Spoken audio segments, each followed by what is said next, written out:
So I want to share this story. I want to have this conversation because I feel like this is something that really puts people in a mental space that they don't deserve to be in. But for me, growing up, right, I am a family oriented person. I love to help out wherever and however I can. I'm community, village oriented, right? It takes a village, period. Whether it comes to raising children, whether it pertains to trying to build a business, whether it pertains to living your day to day life, doesn't even matter. Everything pertains and needs a village to uphold itself and to be able to be as healthy and sustainable as possible.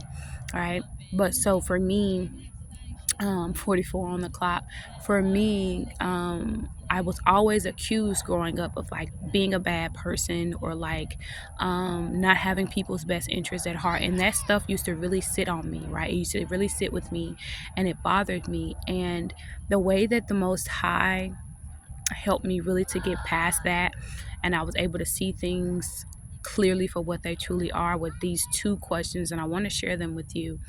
um, if you are a person who has an interpersonal relationship specifically with the people you were born into a family with, right? Whether you were adopted into that family, whether you were born directly into the family, but the people that you consider family, I want you to ask yourself these two questions. If you are sincerely as bad of a person, especially as it relates to helping take care of other people's children, if you are sincerely as bad of a person as they are proclaiming you to be, I want you to ask yourself these two questions. Or maybe you can even ask the person or people who are calling you all the names. Ask them these two questions. One, if you are such a bad person, why is it that every time, 1:55 on the clock, every time, why is it that every time their children are around you, why does their spirit and their soul and their eyes and their energy just light up when you're around? Why do they love to see you coming? Why are they always so cheerful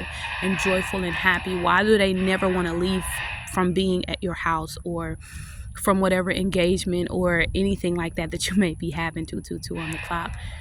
Why do they love being around you, and why do they love you so much if you're such a bad person? And then the second thing is, if you're such a bad person to their child or children, why do they continue to allow you to watch their children? Why do they continue to trust you around their children when you're such a bad person? Right? When you start to see things for what they truly are, it will help you to realize that you were never a bad person. They just didn't like that their children may have liked or loved you, or they felt like their children liked or loved you more than them. But it was because you gave them the freedom to be them. You loved them and accepted them for who they truly are. And it made them feel a type of way. So if you are a person who is struggling with thinking that you're a bad person, because a lot of the times when you have relationships with your family, that is oftentimes a depiction of how you tend to feel or think about yourself. And I'm here to avail you of those lies, of those falsehoods, of those contradictions that have likely been embedded into your soul, right? They've tried to embed it into your spirit, right? I just saw 333 on the timer. If this is you, I want you to ask those two questions to yourself or to them. If I'm such a bad person, why is it that their spirit and their soul and their energy lights up, their eyes light up, their energy, everything about them lights up when they see you? And then number two, why is it that they continue to allow their child or children around you if you're such a terrible person? That's the message, beautiful beings. Peace and love. Until next time, deuces.